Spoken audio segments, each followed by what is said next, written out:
Hello everyone, welcome to the channel एडिटी once again. So आज की वीडियो में हम लोग फिजिक्स के कुछ क्वेश्चन प्रैक्टिस करेंगे जो आप लोगों के एंट्रेंस एग्जाम में पूछे जा सकते हैं। काफ़ी लोगों के कमेंट आ रहे थे दैट जो भी न्यूमेरिकल पोर्शन है या जो न्यूमेरिकल्स जिस टाइप के आते हैं वो भी मैं प्रैक्टिस कर रहा हूँ। तो इस वीडियो में थ्योरी के साथ साथ मैं आप लोगों को न्यूमेरिकल क्वेश्चन भी प्रैक्टिस करवाऊँगी। तो इस वीडियो को पूरा लास्ट तक ज़रूर देखना, बिकॉज इसमें जितने भी क्वेश्चन हैं ये सारे ही रिपीटेड क्वेश्चन हैं जो आपके प्रीवियसली एग्जाम में पूछे जा चुके हैं, राइट। तो स्टार्ट करते हैं आप फर्स्ट क्वेश्चन से। पहला क्वेश्चन आपको यहाँ पे बोल रहा है that nuclear size measured in, nuclear size को हम किस में मेज़र करते हैं। ऑप्शन है Fermi, angstrom, Tesla and none. तो करेक्ट आंसर इसका होगा A, that is Fermi. Nuclear size को हम फर्मी में मेज़र करते हैं। फिर नेक्स्ट क्वेश्चन है for every action there is equal and opposite reaction. हर एक्शन के लिए एक इक्वल और अपोजिट रिएक्शन होता है, राइट। तो ये एक स्टेटमेंट है। तो ये स्टेटमेंट जो है वो किस लॉ का स्टेटमेंट है, न्यूटन्स के फर्स्ट लॉ का, सेकेंड लॉ का या फिर थर्ड लॉ का। तो करेक्ट आंसर होगा इसका C, that is Newton's third law. For every action there is equal and opposite reaction, ये जो स्टेटमेंट है ये न्यूटन्स थर्ड लॉ का स्टेटमेंट है। तो करेक्ट ऑप्शन आपका सी हो जाएगा। फिर नेक्स्ट क्वेश्चन है ट्रांसफॉर्मर कन्वर्ट। ट्रांसफॉर्मर किस में किसको कन्वर्ट करता है। फर्स्ट ऑप्शन है AC into DC, means alternating current को डायरेक्ट करंट में कन्वर्ट करता है, या फिर डायरेक्ट करंट को अल्टरनेटिंग करंट में कन्वर्ट करता है, या फिर high voltage into low voltage, and the last option is low voltage into high voltage. तो ट्रांसफॉर्मर का जो काम होता है वो हाई वोल्टेज को लो वोल्टेज में कन्वर्ट करने का होता है। That means C option is correct. Transformer convert high voltage into low voltage. Next है partial pressure is related to. Partial pressure जो होता है वो किससे रिलेटेड होता है। हमने फॉर्मूला पढ़ा है कि total pressure is equals to जो भी नंबर ऑफ पार्शियल प्रेशर होता है that is P1 + P2 and so on, right. तो ये जो स्टेटमेंट है या जो पार्शियल प्रेशर है वो किस लॉ से रिलेटेड है। हमारा डाल्टन लॉ से रिलेटेड है, हेनरी लॉ से, राउल्ट्स लॉ से, या फिर नन। तो करेक्ट आंसर इसका होगा A, that is Dalton's law. And ये सेम क्वेश्चन 2022 एंट्रेंस एग्जाम में पूछा गया है in the physics portion. Now ये अब आपका एक न्यूमेरिकल टाइप हो जाएगा। न्यूमेरिकल में भी आपका बहुत हाई फाई न्यूमेरिकल नहीं आएंगे, नीट लेवल वाले नहीं आएंगे, मतलब मॉडरेट लेवल आएंगे कि बेसिक फॉर्मूला में आप वैल्यूज़ पुट करो और उसका आंसर निकालो। हो सकता है 2-4 क्वेश्चन ऐसे हों जो शायद आपका थोड़ा सा हाई लेवल लगे, लेकिन अगर आपने 11th-12th अपना अच्छे से बेसिक्स क्लियर किया हुआ है तो वो भी आपको मॉडरेट ही लगेगा, इवन ईजी लगेगा, ठीक है। तो मैं इतना बोलूँगी कि फिजिक्स पोर्शन कवर करने के लिए जो भी बेसिक से बेसिक फॉर्मूले हैं, लाइक स्मॉल फॉर्मूले जिनमें वैल्यूज़ पुट करके डायरेक्ट आंसर आते हैं, वो फॉर्मूले ज़रूर अपने कवर कर लीजिएगा, क्योंकि फॉर्मूला बेस ही क्वेश्चन आएगा कि आपको सीधे वैल्यूज़ दी होंगी या थोड़ा बहुत क्वेश्चन आपको कॉमन सेंस लगा के समझना है और उस फॉर्मूले में वैल्यूज़ पुट करके अपना आंसर निकालना है। दैट्स इट, इतना ही आएगा, इससे ज़्यादा टफ नहीं आएगा।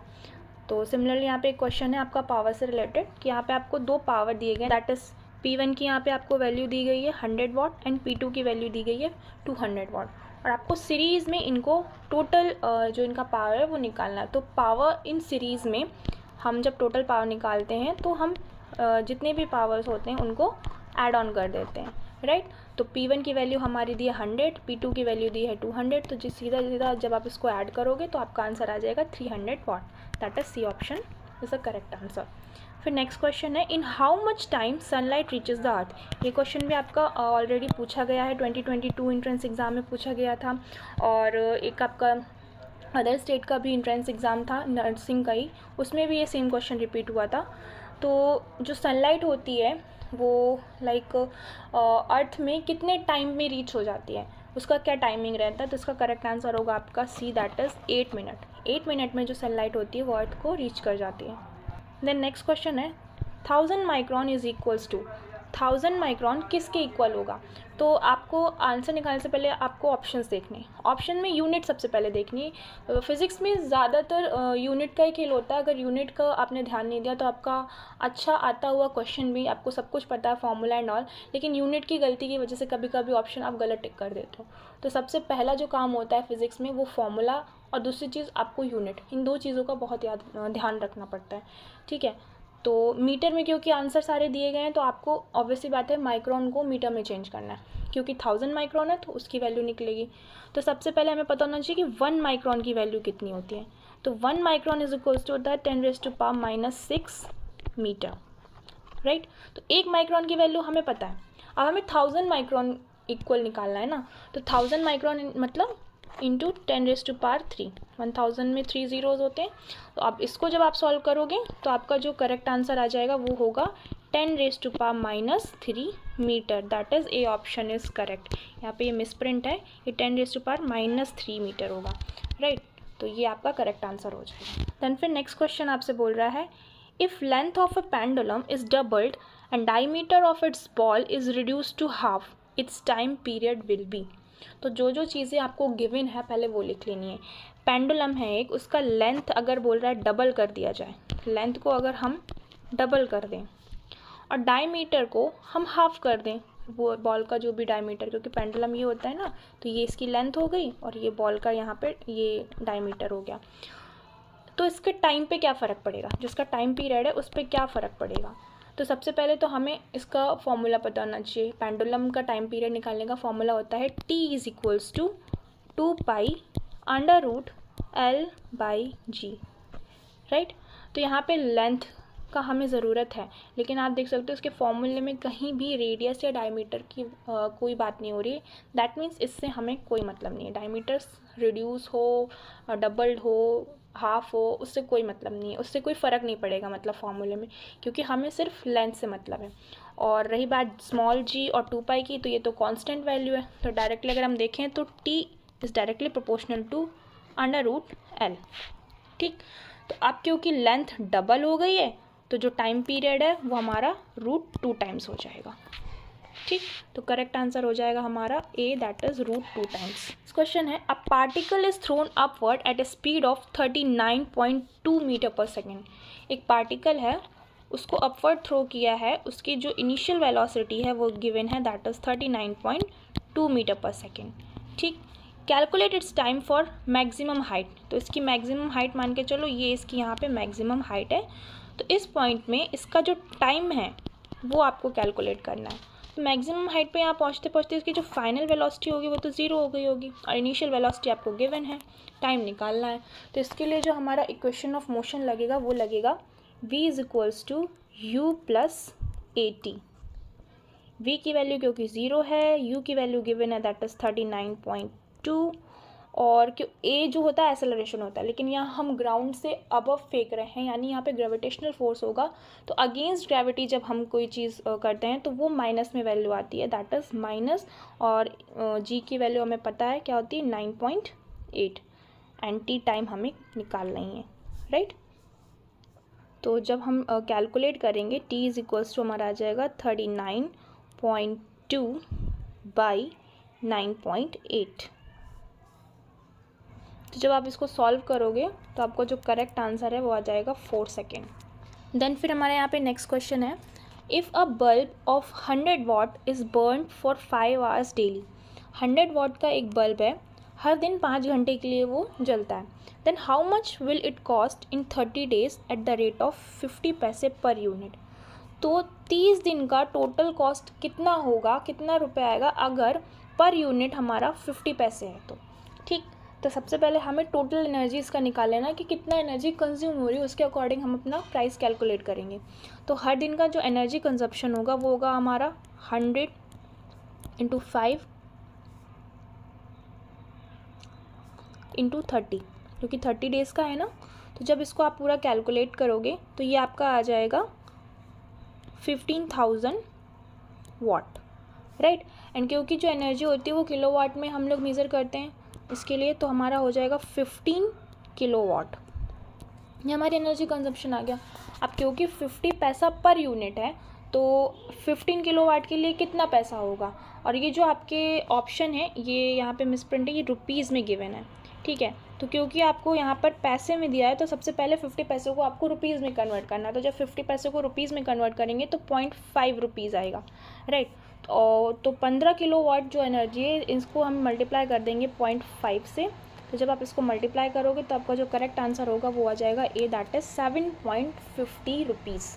फिर नेक्स्ट क्वेश्चन है if a toy car of 300 gram runs at a speed of 10 metre per second then the momentum will be. अगर एक कार है, टॉय कार, वो 300 ग्राम की है और वो चल रही है 10 मीटर पर सेकेंड की स्पीड से, then the momentum will be. तो मोमेंटम की वैल्यू क्या होगी, तो मोमेंटम का फॉर्मूला होता है P = m.v, जिसमें m मास होता है और v वेलोसिटी होती है। तो मास हमारा गिवन है 300 ग्राम, लेकिन क्योंकि आप देख सकते हो ऑप्शंस जो है वो किलोग्राम पर दिए हैं, तो SI यूनिट में ही दिए हैं, तो हमें इसको ग्राम को पहले किलोग्राम में कन्वर्ट करना होगा। तो जब इसको किलोग्राम में कन्वर्ट करेंगे तो इसकी वैल्यू आ जाएगी 0.3 kg। तो यहाँ पे हम वैल्यू m की रखेंगे 0.3 एंड v हमारा गिवन है 10। तो जब इसको सॉल्व करोगे तो आपका आंसर आ जाएगा 3 kg metre per second. Correct answer होगा ये, that is 3 kg metre per second. Then if the force of 3 newton is applied to a 50 kg object, एक 50 kg का कोई ऑब्जेक्ट है, उसमें हम 3 न्यूटन का फोर्स लगा रहे हैं, then what will be the velocity of the object after 4 second. Time है 4 सेकेंड, 4 सेकेंड के बाद उसकी वेलोसिटी पूछ रहा है कितनी हो जाएगी। तो हमें पता है कि F इज इक्वल्स टू होता है हमारा m.a, mass into acceleration. Force हमारा गिवन है, मास हमारा गिवन है, एक्सेलरेशन को हम और तोड़ के लिख सकते हैं, that is velocity by time. अब हमें यहाँ पे क्या निकालना है, वेलोसिटी। तो वेलोसिटी इज इक्वल्स टू हमारा हो जाएगा F into T by M. तो F फोर्स हमारा दिया है 3, टाइम गिवन है 4 सेकेंड, मास गिवन है 50 kg। देन अब इसको सॉल्व कर लो आप। जब आप इसको सॉल्व करोगे तो आपका करेक्ट आंसर आ जाएगा 0.24 मीटर पर सेकेंड। देन फिर नेक्स्ट क्वेश्चन बोल रहा है how much work is done to carry a 2 coulomb charge between 2 points which has a potential difference of 5 volt. Potential difference यानी वोल्टेज आपको दिया है 5 वोल्ट, कूलम आपको चार्ज की वैल्यू दी है यहाँ पे 2 कूलम, बिटवीन 2 पॉइंट्स का ये चार्ज है। तो पूछ रहा है कि कितना वर्क डन होगा, तो वर्क डन की वैल्यू निकालनी है। तो हमें पता है V यानी वोल्टेज इज इक्वल्स टू होता है work done by charge. Work done की वैल्यू निकालनी है तो W इज इक्वल्स टू हो जाएगा V.Q। तो वोल्टेज गिवन है हमारा 5 वोल्ट एंड चार्ज गिवन है हमारा 2 कूलम, तो हमारे वैल्यू आ जाएगी 10 जूल, क्योंकि वर्क डन की जो यूनिट होती है वो जूल कैलोरी यही होती है। तो जूल में आंसर है, that is C option is correct. Next question है Kepler's first law is known as the law of. Kepler's के 3 लॉ हैं, एवरीवन नोज। तो जो उसका फर्स्ट लॉ है वो किस का लॉ है, मतलब किसके लॉ से जाना जाता है, किस नाम से जाना जाता है। तो ऑप्शन है ellipse, harmonies, motion, equal area. Correct answer is A, that is first law of Kepler is the law of ellipse. Next question है the absolute refractive index of air. Air का जो रिफ्रैक्टिव इंडेक्स होता है उसकी value क्या होती है, तो ये तो लर्न करने वाली वैल्यू है। ऑप्शंस कुछ दिए हैं 1.03, 1.003, 1.0003। तो करेक्ट आंसर होगा सी, दैट इज़ 1.0003। 3 है, 30 होंगे। नेक्स्ट क्वेश्चन है what is the standard room temperature on the kelvin scale. Kelvin scale में स्टैंडर्ड जो रूम टेम्परेचर होता है वो कितना होता है। कुछ ऑप्शंस गिवन है 198 kelvin, then 210 kelvin, 273 kelvin, 298 kelvin. तो इसमें जो करेक्ट आंसर होगा वो आपका डी, दैट इज़ 298 केल्विन। ये जो क्वेश्चन का PDF है ये मैंने खुद बनाया है। आप चाहें तो मैं ये जो पूरा PDF है क्वेश्चन का ये मैं अपने टेलीग्राम चैनल पे शेयर कर दूँगी। तो आप लोग मेरा टेलीग्राम चैनल जिसने नहीं ज्वाइन किया है तो ज्वाइन कर लीजिए, तो वहाँ पर आपको ये पूरा PDF मिल जाएगा। तो आप लोग खुद से भी प्रैक्टिस कर सकते हो एक बार। टेलीग्राम चैनल का जो लिंक है वो मैं डिस्क्रिप्शन में या फिर कमेंट बॉक्स में पिन कर दूँगी, तो आप लोग वहाँ से डायरेक्ट ज्वाइन कर सकते हैं, ठीक। देन फिर नेक्स्ट क्वेश्चन है a source produces 10 crest and 10 troughs in 0.1 second. कोई सोर्स है वो 10 क्रेस्ट और 10 ट्रॉफ्स बनाता है। एक क्रेस्ट और एक ट्रॉफ से हमारी एक वेव बनती है, राइट। और क्योंकि इसने 10 क्रेस्ट और 10 ट्रॉफ बनाया है तो हमारा टोटल वेव्स हो गई 10, क्योंकि एक क्रस्ट और एक ट्रॉफ से मैंने बताया एक वेव बनती है। तो 10 और 10 क्रस्ट से हमारा 10 वेव्स बन जाएगी। क्रेस्ट और ट्रॉफ मतलब यही उतार चढ़ाव, ये ऊपर का जो क्रस्ट है ये नीचे का ट्रॉफ, इसी को हम नेम देते हैं, ठीक है। तो इन 10 वेव्स का जो टाइमिंग है वो है 0.1 सेकेंड। तो बोल रहा है what is the frequency of the wave produce. तो फ्रीक्वेंसी पूछ रहा है कि इन वेव से जो भी फ्रीक्वेंसी प्रोड्यूस होगी वो क्या होगी उसकी वैल्यू। तो फ्रीक्वेंसी निकालने के लिए हमारा जो फॉर्मूला होगा वो number of waves upon time. तो नंबर ऑफ़ वेव्स हमने, क्योंकि यहाँ पे 10 क्रस्ट और 10 ट्रफ से 10 वेव्स बन रही हैं, तो नंबर ऑफ़ वेव्स हमारी 10 हो गई। टाइम गिवन है 0.1 सेकेंड, तो हमारी जो वैल्यू आएगी फ्रीक्वेंसी की वो आ जाएगी 100 hertz. That is A option is correct. तो ये आप देख सकते हो जितने भी अभी मैंने न्यूमेरिकल कराए ये सब बेसिक फॉर्मूले से हैं, लेकिन अगर आपको फॉर्मूला नहीं पता है, उसकी कॉन्सेप्ट ही क्लियर नहीं है, तो फिर आप वो इजी सा क्वेश्चन भी सॉल्व नहीं कर पाओगे। अगर आपको यही नहीं पता होता कि यहाँ पे फ्रीक्वेंसी निकालने का ये फॉर्मूला है तो क्या आप ये निकाल पाते? नहीं। लेकिन अगर आपको पता है तो आप देख सकते हो कितना ईजी है। बस आपको नंबर रखना है, वैल्यू रखनी है, गिवन है सब कुछ, आपको करेक्ट आंसर निकालना है। फिर नेक्स्ट क्वेश्चन है, the ability to do work is referred to as. काम करने की क्षमता को हम क्या बोलते हैं? फोर्स, प्रेशर, एनर्जी और नन। तो ईजी सा है, that is C option is correct, energy. Ability to do work is called energy. Then है dash is used to measure humidity. ये क्वेश्चन भी काफ़ी बार आपका आया हुआ है, तो ये इंपॉर्टेंट क्वेश्चन है कि जो ह्यूमिडिटी होती है वो किससे मेज़र की जाती है, किस इंस्ट्रूमेंट का यूज़ किया जाता है? एनीमोमीटर, बैरोमीटर, स्फिग्मोमेमोमीटर या फिर हाइग्रोमीटर। इसका जो करेक्ट आंसर होगा वो होगा D, that is hygrometer. Hygrometer एक इंस्ट्रूमेंट होता है जो रिलेटिव ह्यूमिडिटी को मेज़र करने के लिए यूज़ किया जाता है। फिर है the study of sound is called. Sound की स्टडी को हम क्या कहते हैं? म्यूजिकोलॉजी, अकॉस्टिक्स, सिमैटिक्स और none. Correct answer is B, that is acoustic. Sound की स्टडी को हम बोलते हैं अकॉस्टिक, ये याद रखना। फिर नेक्स्ट क्वेश्चन है the introduction of impurities into semiconductor crystal for modification of conductivity is known as. कोई सेमीकंडक्टर क्रिस्टल है, उसमें जो भी हम इम्प्योरिटीज़ ऐड करते हैं उसकी कंडक्टिविटी को बढ़ाने के लिए, उस प्रोसेस को हम क्या बोलते हैं? इम्प्योरिटीज़ को ऐड करने के प्रोसेस को हम क्या बोलते हैं? तो यहाँ पे ऑप्शंस गिवन है, डाइल्यूशन, फॉर्मेशन, मिक्सिंग, डोपिंग। तो करेक्ट आंसर होगा डोपिंग। फिर यहाँ पे क्वेश्चन है the difference in temperature between the two bodies is 30 degree centigrade. दो बॉडी का टेम्परेचर डिफरेंस आपको गिवन है 30 degree centigrade. Then what is the difference in Fahrenheit. तो फ़ारेनहाइट में डिफरेंस क्या होगा? तो सबसे पहले आपको फ़ारेनहाइट और सेल्सियस जो टेम्परेचर की यूनिट होती है, इनके बीच में क्या रिलेशन है उसका फॉर्मूला पता होना चाहिए। तो इन दोनों का जो रिलेशनशिप का फॉर्मूला होता है वो होता है Fahrenheit is equals to 9/5C plus 32, right. तो क्योंकि हमारा सेल्सियस का जो डिफरेंस है यानी कि C1 और C2 जो डिफरेंस है वो हमारा गिवन है 30, तो यहाँ पे दो इक्वेशन बनेंगी। एक हमारा बनेगा F1 is equals to 9/5C1 plus 32 और दूसरा हमारा ये बन जाएगा F2 is equals to 9/5C2 plus 32। तो F1 माइनस F2 की हमें डिफरेंस चाहिए ना फ़ारेनहाइट का, तो F1 माइनस F2 जब हम करेंगे तो यहाँ पे 9/5 हमारा कॉमन आ जाएगा, और क्योंकि हम डिफरेंस निकाल रहे हैं तो एक वैल्यू तो ये कैंसिल हो ही जाएगी, और C1 माइनस C2 इसकी जो वैल्यू है वो गिवन है दैट इज़ 30, राइट। तो इसको जब हम सॉल्व करेंगे तो हमारा आंसर जो आएगा 5 6 30 एंड 9 6 54। तो करेक्ट आंसर हमारा आ जाएगा 54, that is A option is correct. Then next question है how many colours does sunlight consist of. Sunlight में कितने कलर्स होते हैं? इस तरह का सिमिलर क्वेश्चन आपका 2022 में भी आया था कि रेनबो में कितने कलर होते हैं। कुछ ऐसे ऑप्शन दिए थे 7 5 3 10, तो इसका भी करेक्ट आंसर ए होगा, दैट इज़ 7। तो सनलाइट में जो कलर्स होते हैं वो 7 होते हैं। नेक्स्ट क्वेश्चन है if the distance between two masses is reduce to half. दो मासेस के बीच का जो डिस्टेंस है वो हाफ रिड्यूस्ड हो गया, मतलब आधा हो गया है, then how many times of gravitational force increases between them. तो ग्रेविटेशनल फोर्स में क्या फ़र्क आएगा? तो आपको फॉर्मूला पता होना चाहिए। जो ग्रेविटेशनल फोर्स होता है F is equals to G, यानी कि जो ग्रेविटेशनल कांस्टेंट है, m1.m2 यानी दो मासेस का प्रोडक्ट अपॉन जो उन दोनों के बीच का डिस्टेंस है उसका स्क्वायर। तो ये डिस्टेंस आपका बोल रहा है हाफ हो गया है, हाफ हो गया इन द सेंस r/2।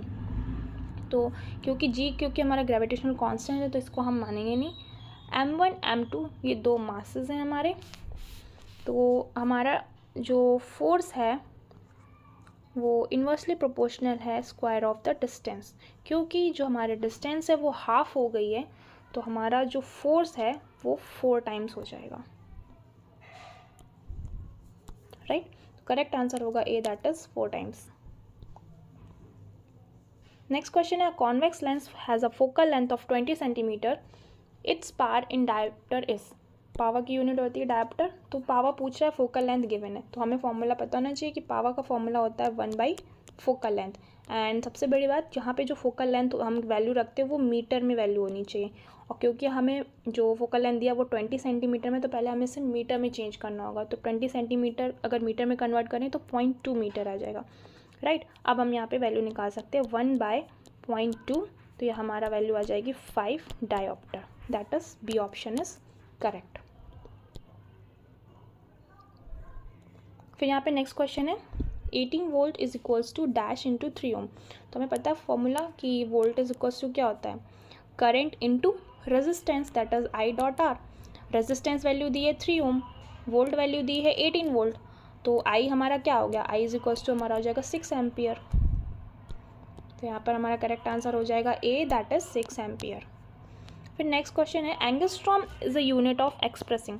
एंगस्ट्रॉम जो यूनिट होती है वो किसको एक्सप्रेस करती है, time, mass, length, force. So the correct answer is C, that is length. Then next question है हमारा if a plane travels a distance of 4000 metre with the work done of 2000, यहाँ पे एक्चुअली 2 नहीं 20,000 होगा, ठीक है, तो ये याद रखना 20,000। देन द फोर्स अप्लाइड, आपको डिस्टेंस गिवन है, आपको वर्क डन गिवन है, आपसे फोर्स पूछ रहा है कि work done is equals to होता है force into displacement, displacement distance. Work done की वैल्यू हमें दी है 20,000 एंड फोर्स हमें निकालना है और डिस्प्लेसमेंट दिया है हमें 4000। तो जब आप इसको सॉल्व करोगे तो आपका जो करेक्ट आंसर आ जाएगा वो आ जाएगा 5 न्यूटन। देन क्वेश्चन है force into time is equals to, force into time किसके इक्वल होता है, मोमेंटम, इम्पल्स, फोर्स या नन। तो करेक्ट आंसर होगा B, that is impulse. Radian per second is the unit of, जो रेडियन पर सेकेंड होती है वो किसकी यूनिट होती है, angular momentum, angular displacement, angular velocity और the none. Correct answer is C, that is angular velocity. फिर next question आपसे पूछ रहा है if a car is running at a speed of 72 kilometre per hour. अगर कोई कार है वो 72 किलोमीटर पर आवर की स्पीड से चल रही है एंड स्टॉप होती है after 45 second, then what will be the retardation. Retardation in the sense acceleration ही हो रहा है, नेगेटिव होता है एक्सेलरेशन का, उसको हम रिटार्डेशन का नाम दे देते हैं। तो यहाँ पे आपको वेलोसिटी गिवन है, आपको टाइम गिवन है, आपसे ए एक्सेलरेशन पूछ रहा है, तो एक्सेलरेशन इज इक्वल्स टू तो क्या, वेलोसिटी बाई टाइम। तो अब यहाँ पे आपको ऑप्शन चेक करना है, आप ऑप्शन में देख सकते हो मीटर पर सेकेंड स्क्वायर, तो आपको अपनी यूनिट कन्वर्ट करनी पड़ेगी, 72 किलोमीटर पर आवर को आपको मीटर पर सेकेंड में चेंज करना होगा। तो जब आप इसको मीटर पर सेकेंड में चेंज करोगे तो आपकी वैल्यू आ जाएगी 20 मीटर पर सेकेंड। तो अब आप आंसर निकाल सकते हो ए इज इक्वल्स टू 20/45। जब आप इसको सॉल्व करोगे तो आपको जो करेक्ट आंसर आ जाएगा वो आ जाएगा C option, that is 0.44 metre per second square. Then a gravitational mass is a, gravitational जो मास होता है वो क्या होता है, वेक्टर क्वांटिटी होती है, स्केलर क्वांटिटी होती है या टेंसर क्वांटिटी होती है, तो ये होती है हमारी vector quantity. Then a Doppler's effect is associated with, Doppler's effect जो है वो किससे एसोसिएटेड है, लाइट से, हीट से, इलेक्ट्रिक करंट से या फिर साउंड से। Correct answer is D, that is sound. ये क्वेश्चन बहुत बार पूछा गया है, बहुत ही इंपॉर्टेंट क्वेश्चन है। What is the unit of noise, noise का यूनिट क्या होता है, हर्ट्ज, डेसिबल, पीपीएम या डेसिमल। तो correct answer is B, that is decibel. Acceleration due to gravity small G का फॉर्मूला क्या हो, capital G M by R square, जहाँ पे कैपिटल जी जो होता है वो ग्रेविटेशनल कांस्टेंट होता है। देन फिर नेक्स्ट क्वेश्चन है mechanical energy is equal to, जो मैकेनिकल एनर्जी होती है वो किसके बराबर होती है। तो मैकेनिकल एनर्जी जो आपकी होती है वो सम होता है kinetic energy plus potential energy का, that is B option is correct. फिर the current flowing in one direction is called, एक ही डायरेक्शन में बहने वाले करंट को हम क्या बोलते हैं, direct current, indirect current, induce current या फिर ionic current. Correct answer is A, that is direct current. फिर क्वेश्चन आ जाता है what is the total resistance in the following circuit element. ये एक डायग्राम गिवन है, इसमें आपसे टोटल रेजिस्टेंस पूछ रहा है, तो आपको डायग्राम को देखना है पहले, फिर उसके अकॉर्डिंग आपको अपना सॉल्यूशन करना है। तो पहले हम इतना पोर्शन सॉल्व करते हैं। तो आप इसको देख के क्या समझते हो कि ये जो रेजिस्टेंस है ये पैरेलल सीरीज़ में, राइट, पैरेलल में कनेक्टेड है। तो पैरेलल में रेजिस्टेंस का फॉर्मूला क्या होता है, 1/R1 प्लस 1/R2। तो जब आप इसको सॉल्व करोगे तो इसकी वैल्यू आपकी आ जाएगी 1/20 प्लस 1/20 इज इक्वल्स टू 2/20। तो आर की वैल्यू आ गई आपकी 20/2, दैट इज़ 10 ओम, राइट। तो इसको जब आपने सॉल्व किया तो इसका आपका वैल्यू आ गया 10 ओम। अब क्योंकि ये भी कनेक्टेड है तो यहाँ पर ये कनेक्टेड है तो ये दोनों अब सीरीज़ में आ जाएंगे, और सीरीज़ के लिए रेजिस्टेंस का फॉर्मूला डायरेक्ट होता है R1 + R2, तो 10 + 10 हो जाएगा 20 ओम। तो इसका करेक्ट आंसर हो जाएगा बी, दैट इज़ 20 ओम। फिर नेक्स्ट क्वेश्चन है, if we convert 287 kelvin to Celsius scale we will get. अगर हम 287 केल्विन को सेल्सियस में कन्वर्ट करेंगे तो हमें कितना आंसर मिलेगा। तो हमें पता होना चाहिए जब हम सेल्सियस को केल्विन में कन्वर्ट करते हैं, मतलब किसी वैल्यू को केल्विन में निकालने के लिए हम सेल्सियस वाली वैल्यू में 273 प्लस कर देते हैं, ठीक है। तो क्योंकि हमें यहाँ सेल्सियस की वैल्यू चाहिए तो केल्विन वाली वैल्यू में 273 माइनस कर देंगे। तो जब 287 माइनस 273 करेंगे तो करेक्ट आंसर हमारा आ जाएगा 14 डिग्री सेल्सियस यानी सेंटीग्रेड। फिर last but not the least last question है, 1 calorie is equal to, 1 calorie की वैल्यू कितनी होती है। ऑप्शन गिवन है 1.284 जूल, 4.81 जूल, 6.41 जूल या फिर 8.41 जूल। तो करेक्ट आंसर इसका बी है, that is 4.81 joule. So this is all about today's video, जिसमें मैंने आप लोगों को काफ़ी सारे न्यूमेरिकल भी बताया कि इस टाइप के न्यूमेरिकल्स आपके एग्ज़ाम में आ सकते हैं। तो यही बेसिक न्यूमेरिकल्स आपको प्रैक्टिस करना है। आपको पहली बात तो जो भी बेसिक फॉर्मूलेज़ हैं वो आपको अच्छे से बिल्कुल लर्न करके जाने हैं, क्योंकि फॉर्मूला बेस्ड क्वेश्चन आएंगे। आपको फॉर्मूलेज़ में वैल्यू ठीक से पुट करनी है और यूनिट का बहुत ध्यान रखना है, ठीक है। सो बाकी फिज़िक्स में कोई इतना टफ नहीं आएगा। थ्योरी पोर्शन आएगा तो आपका बेसिक से रिलेटेड है, आपने अगर अच्छे से पढ़ा होगा तो आप कर लोगे, right. So thank you so much for watching this video. All the best everyone.